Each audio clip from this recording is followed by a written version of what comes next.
നമസ്കാരം, കൊട്ടാരക്കര മീഡിയയിലേക്ക് സ്വാഗതം. കാട്ടാന ആക്രമണത്തിൽ ഇടുക്കി ജില്ലയിൽ നേര്യമംഗലം സ്വദേശി 70 വയസ്സുള്ള ഇന്ദിര കൊല്ലപ്പെട്ടു.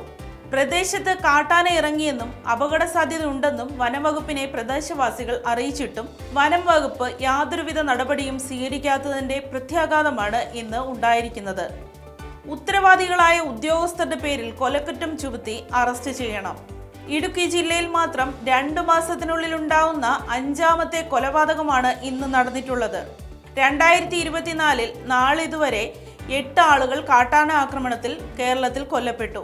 വനം വകുപ്പ് വന്യജീവികളെ ജൈവായുധമായി ഉപയോഗിച്ച് ജനങ്ങളെ കുടിയൊഴിപ്പിച്ച് വനം വളർത്താനുള്ള നടപടികളാണ് തുടർന്ന് വന്നുകൊണ്ടിരിക്കുന്നത് എന്ന് വാദത്തിന് ശക്തി പകരുന്നതാണ് നടന്നുവരുന്ന ഓരോ കൊലപാതകങ്ങളും. അല്പമെങ്കിലും ജനങ്ങളോട് ഉത്തരവാദിത്വമുള്ള സർക്കാരാണ് കേരളം ഭരിക്കുന്നതെങ്കിൽ വകുപ്പ് മന്ത്രിയെ പുറത്താക്കി കഴിവും കാര്യക്ഷമതയുമുള്ള ആളുകളെ വകുപ്പിന്റെ ചുമതല ഏൽപ്പിക്കണം.